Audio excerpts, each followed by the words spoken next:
individuals here in the United States who are pushing hard to take away our collective bargaining rights here. Public education is under attack, and we are hemorrhaging teachers. The kids don't get the extra attention that they need because of funding.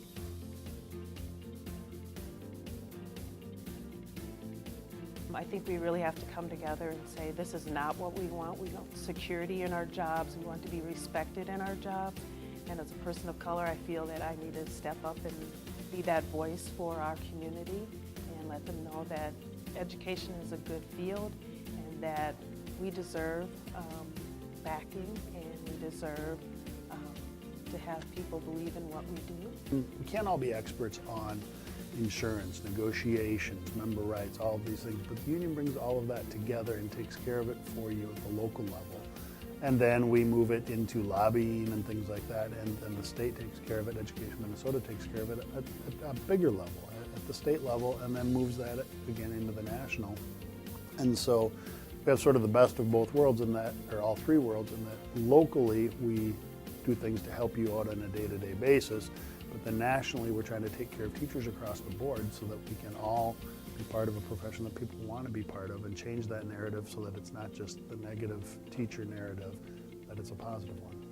I teach adult basic education, and when I talk about unions when I teach social studies, I feel I can bring a unique perspective that my students never heard of before. They know what unions are as far as a lot of the trade unions, but I don't think they have as much of the insight of how the actual workings of a union actually works and how it can benefit them. The benefits that students get from unions.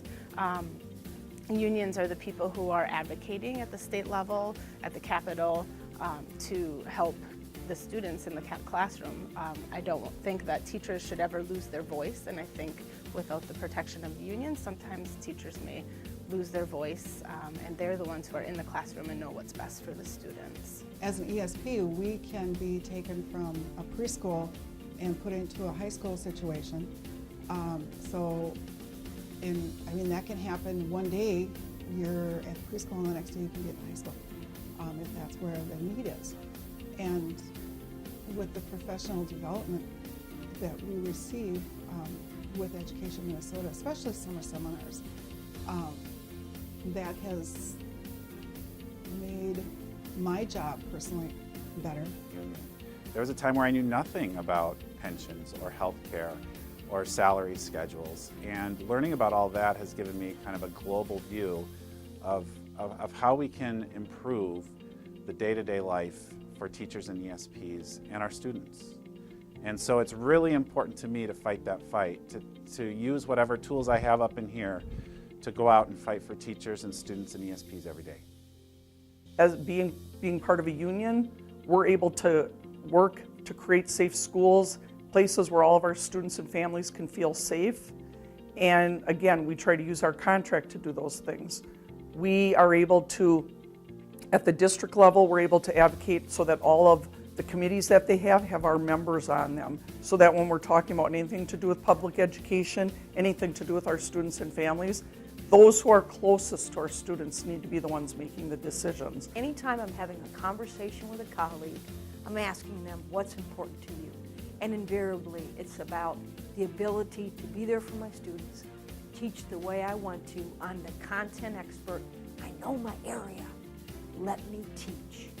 So I'm always organizing, and then I'm always having those conversations.